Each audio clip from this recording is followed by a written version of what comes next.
By way of background, welcome people to my Zoom and welcome the attendees in my live stream. My name is Terry, and we are here because I have promised to do a second undertaking of prepared speech sharing, and it's targeted at Toastmasters in Singapore.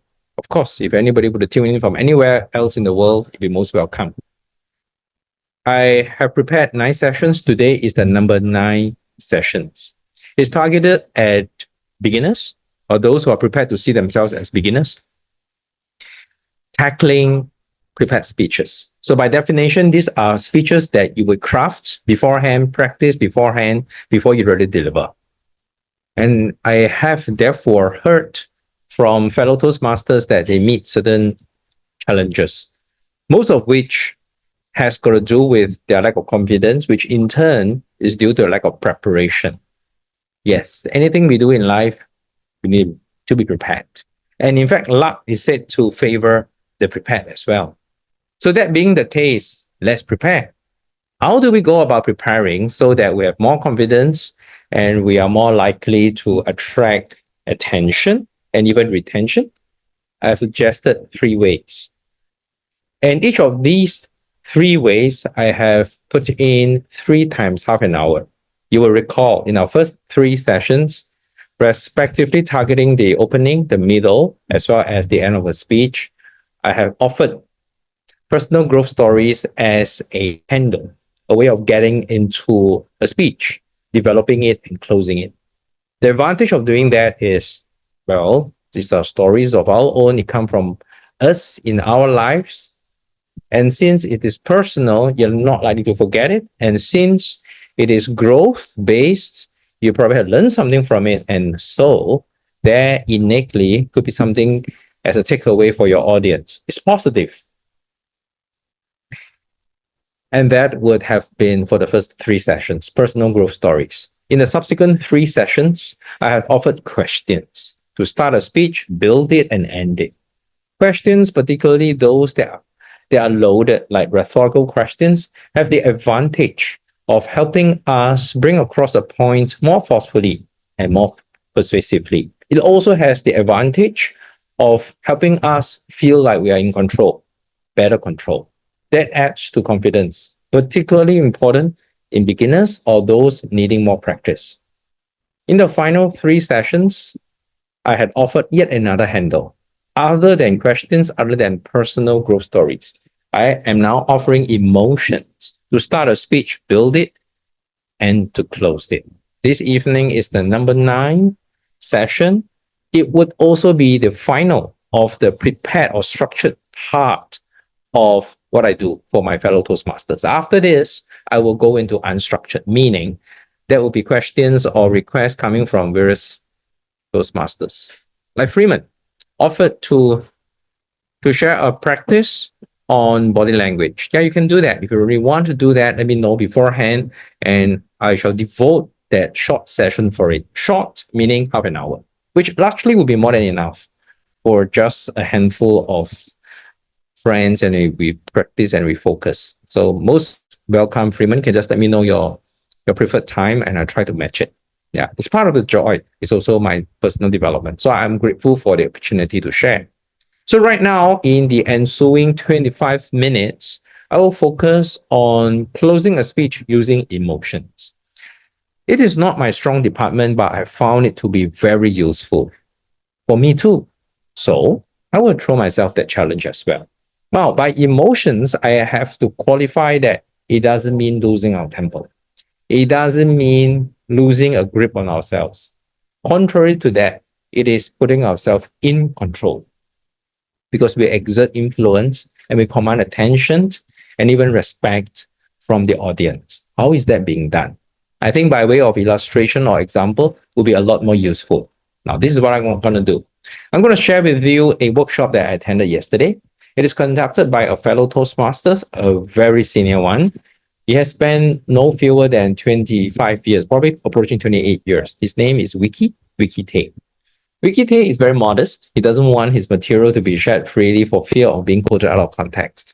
So what I would just simply do is credit him for giving me the inspiration, and I'm going to share how is it that he has very successfully won himself the judges' high marks and won himself fans by designing his speech to close on a high note.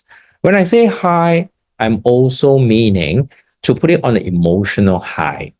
Emotional high. And this reminds me of the first time I heard him speak at a club contest. It was in Harbourfront Library. I merely watched it from online and later on site. I found it powerful.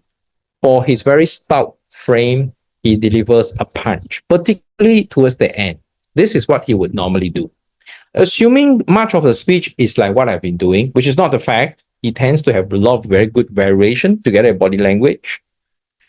But if all we do is to close our eyes and hear him, you typically can find that towards the end, he will use words such as, therefore, in the end, in conclusion, to remind everybody that this is going to be the finale. And because it's going to finale, he usually designed it to end on a high. When I first heard him speak in a contest, he will typically do that. Something along this line, and let me just try to emulate that.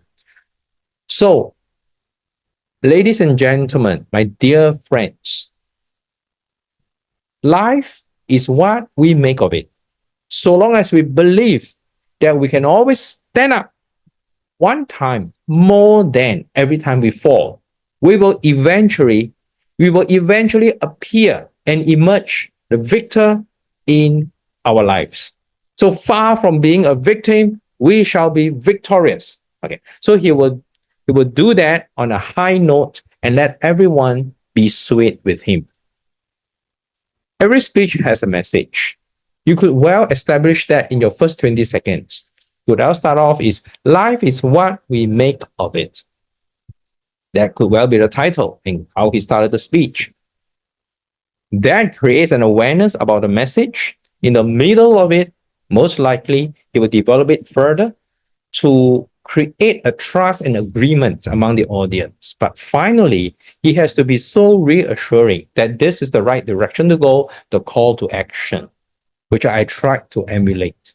I know there's a lot more I need to beef up, but tonight, my message to you is you can try it for yourself too. Just only yesterday, we had a fellow Toastmasters, Imran, who offered his speech. That title was, We Grow from What We Go Through. So we grow through what we go through. Grow and go. And it was a remarkable performance. And I offered him how he can build the middle of his speech. If he's here today, I would offer what I did just now to him to close his speech on a high. It would work. Does it always work? I'm not sure. But I am sure it's worth a try. So I have just shared on Wiki.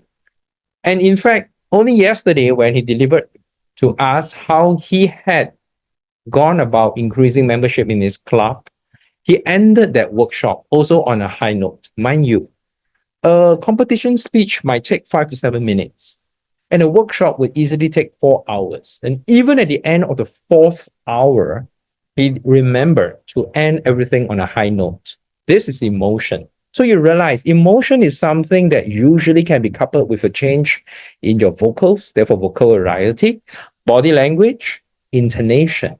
It usually would be a lot more stirring and high pitch, usually louder. Why? Because it's towards the end. So it's to sum up at the end of the day. So finally, my friends, so that is a call to action. People tend to be a little bit more animated. And this is also the time in which the audience psychologically would wake up. Just like in any performance, whether boring or exciting, people tend to pay high attention in the beginning and at the end. It's called a peak. It's called a peaking of the attention. It's psychological. It's proven. So towards the end, we should capitalize on it. And in order to do that, we want to tap the emotional high, creating it and bring everybody together. So what did Vicky do yesterday? He did something which to me is reminiscent of his finest moment. He said something along these lines. I can only try to paraphrase. He said, so, fellow Toastmasters, how your club will be is all up to you. I show you the ropes but you will be the master of how these ropes will play out. So long as we believe assertively that we are the right people to bring success to our club, we will eventually get there. So something along those lines. I hope I have done a good enough job to make you feel like there is some emotional high that is from the intonation. And of course, to make it even stronger, we can create an image, a picture. So you say, imagine this. Wouldn't it be great that from 3 people now in your club, in time to come, there will be 30. Instead of 3 people doing projects that you got to back them to do, 30 people line up in the course of half a year wanting to get their slot in the chapter meeting. So much so that we want to provide even more chapter meetings so that more people will come on the stage that we stand here and become victorious in their deliverance. And in no time, they communicate better, they become better leaders and help everyone find a better version of themselves. Wouldn't that be great? So, to say something like that is an attempt at bringing a speech to an emotional high. Doesn't matter if your speech is 1 minute, 5 minutes, 4 hours. We can all tap that. That is what I want to share today. I started off saying that this session, I want to bring home, I want to hit home that emotions can be tapped to give a glorious end or intriguing end to our speeches. And I go on to share with you what Wiki did. And I hope I can do even more. Better still, you can provide your own evidence. So at this point, if anybody want to practice a speech, particularly the ending of a speech and trying to use emotions as a handle to really make it piercing, make it memorable, by all means, let me know. Could be in the Zoom now, could also be in the live stream. You feel free to do that, okay? And before you come on to say this, I'm going to share with you a workshop I attended this morning. This workshop is a multi-day workshop, but I'm just focused on the morning.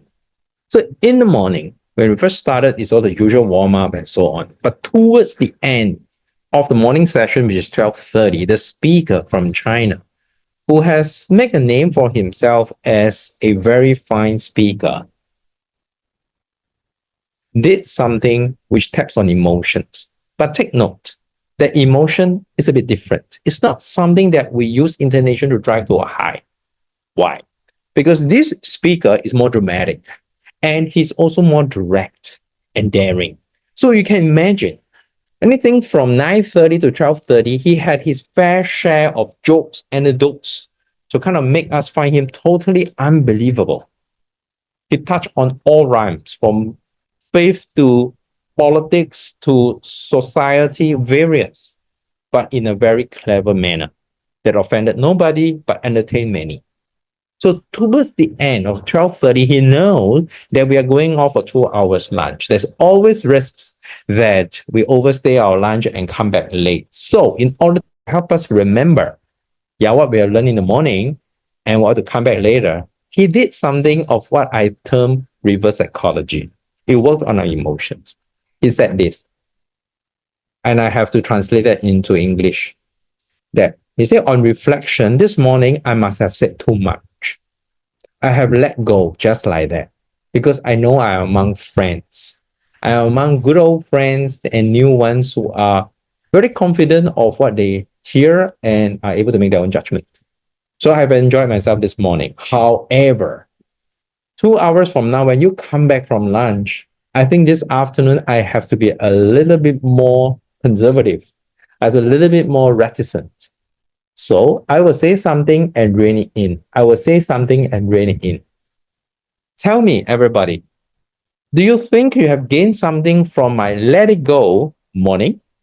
And there was some feedback, of course, very positive ones. But this afternoon, I had to say some and rein it back. Say some and rein it back. Now let's analyze this a little. I say there's emotion in it because we are just winding down after 3 hours of his high highly energetic, high energy, and highly charged workshop. He wanted to keep everything down, and he chose to be quieter. He chose even to be conservative, and he gave us a preview of how he would do the afternoon. So what did we work to the audience? The audience just had 3 hours of wow, heavy going. And they must be thinking, oh goodness, after lunch we have more of that. What would it be? Can we handle that? So instead, the speaker mentioned that he will slow down, ease off. It makes us think that maybe this afternoon we will miss how he had performed in the morning. We want to come back and see it. So that is yet another way, quite subtle from someone who has made a name for being very direct and even dynamic in his speech. Now, what is a learning point for us? So, to Freeman, who I believe has been working on body language doesn't mean we don't speak, right? We use body language to accentuate what we want to bring across. So, imagine you are ending a speech. You will still have your fair share of body language, just like me now, gesturing. Gesturing, the hands can move up in the air, it can come forward, and so on. The eyes can look left and can look right. This is body language. But what about the emotional content from what we say or what we say? When I demonstrated Wiki Tay just now, it ended on emotional high. What I'm trying to translate now with the Chinese speaker is that he slows down. He wants people to see that he is reflecting. He's reflecting on what took place in the morning. In fact, he wanted to sound apologetic. Come on. Apologetic. That in itself spells certain emotions. What do we feel or how do we do when we feel apologetic? Do we still raise our voice? Slow down. So there is a great juxtaposition with what he had done in the earlier 3 hours. He become more contemplative. That in itself is also emotion. Emotion is not about just letting go and being very loud, not just that. It's about contrast layering, and it is about certain difference. It makes people sit up. So the emotion that this speaker tried to do was to slow down and contemplative. It's almost like if this is music, from rock and roll, it turned into Zen. Can you imagine that? It gets attention. It makes us reflect. It intrigues us what is to come next. And that will be 2 hours from then, the afternoon session. So instead of bum, bum, bum, some more, it slows down and reflected on its 3 hours. Something like, perhaps the last 3 hours have been too much. Perhaps it would be too direct. Maybe I should rein it in. Perhaps this afternoon, I should say some and bring some in. Rein myself in. Perhaps it will help you absorb better. So all these are contemplative language, shows a certain emotion.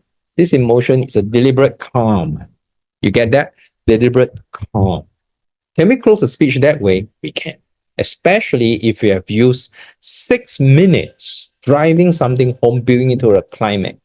So after the number 6 minute, with 1 minute to 1.5 minutes to go, what would you do? You can wind it down. So for Freeman to think about, for Imran to think about, for any one of us to think about, serves as a great contrast. Remember, emotions is not about just driving a high. Emotions is also about reining in. Reining in. There's something about silence or quiet which can be deafening. Just like pauses will be useful. So imagine I have spoken to you at no stop at all for 3 hours, and now I'm going to slow down the pace. Deliberately quieter, slower, a lot more reflective. In fact, I will use that to round up the 9 sessions. I think this opportunity to thank everyone who have paid attention. to the night sessions or any one of these night sessions, whether on Zoom or at live stream. They have been conducted in English. It's meant for Toastmasters from the English clubs, but it is definitely open to everybody. And in fact, I make a point to supplement it with the Mandarin extension in my live stream thereafter. I will do the same shortly. In the final few minutes, I want to record my thanks to Dreamy, which is an organizer from Division D, for creating yet another opportunity for me to offer, to give back. See, as a Toastmasters, I pay my dues, which everybody does, and there is membership fees. When we start dwelling on the value that we get, the money that we pay becomes minuscule. I have been the beneficiary. Thanks also to my own proactiveness. Thanks, of course, to the mentors, the coaches, the senior members, various members who have created for me opportunities to show up and to discover a better version of me as a speaker, communicator, and in some cases, leaders. This has seen me over the last 3 years from being a best rookie in Division D to become the best secretary in Division D to later be able to take on an area director role in the Mandarin divisions, and now Division G director. I realized it's not about any particular club, any particular area or division. It's about we leading a life that keeps challenging us to discover a better version of ourselves. And what better than to devote these expressions verbally into speeches? It's only natural that I give back. So when approached to do the first session, even though prepared speech is not what I really adore that much, I happily took up the challenge. Then came the second one. This very moment, I'm towards the final minutes of the 9 sessions, each 90 minutes that I have devised for my fellow Toastmasters. I have deliberately not asked you what you want. I have deliberately asked myself what you would want. Perhaps the next time around, I'll do it differently. But this time, I'm proud of thinking through what you would need and organizing it in 9 30 minutes sessions. In these sessions, I am mindful that speeches have a beginning, a body, and a close, 3 parts. The power of 3, indeed. And I offered 3 handles, 3 tools, techniques, if you like. They are personal growth stories, they are questions, and they are emotions. 3 times 3. 3 times 3, 9. Power of 3. I'm glad for the opportunity. And along the way, I could get reconnected with learners from the previous session, like Freeman, like Lydia. Great. So that gives me the impetus to continue doing so, except that I would next, after this session, draw myself into something that is more impromptu, in the sense of nothing too structured, but I take freestyle. So if Freeman will be the next person coming on and say, I want to practice body language, could we have a session on that? Yes, we'll find a session. So I'll be happy that this session shall be Wednesday. Why not? Since we have got the ball rolling, why not be Wednesday, which is 3 days from now, 10:30. What do you think, Freeman? If you like that, then I will see you at that moment. Then Saturday, then Sunday, possibly. We can keep going. Why not? Except that it's unstructured. We're not bound by attendance taking. We're not bound by this being very regimented, but we practice. In fact, I think I would invite my fellow Toastmasters from various clubs, including my own club, for which I'm president, from which I am Division G director. Why not? Because thinking about it, how does a club grow? A club grows because the members grow. The members grow because they see what they can seize from every moment they are in the speaking context. Those masters have done well over the last 100 years creating this kind of environment. Now that I've benefited as a rookie Toastmaster, as a secretary, as club presidents, as chartered sponsors and mentors of clubs, I'm almost completing my DTM, which is Distinguished Toastmasters. I'm even putting my name up for election. Yeah, for a new term, I want to just keep challenging myself, take on leadership roles, put my communication skills into practice, and speak more. Not necessarily only in projects, speech, in chapter meetings, not only in projects that we run for anniversaries, but also in leadership roles. Division G director, club growth director, you name it. I will go for it. For as long as I'm given the opportunity, go for it. And I know opportunities takes on many shapes and sizes, just like the people who will listen to our speeches. We never know what we're gonna get. Treat it like a box of chocolates. The American seems to look at box of chocolates as you never know what you're gonna get.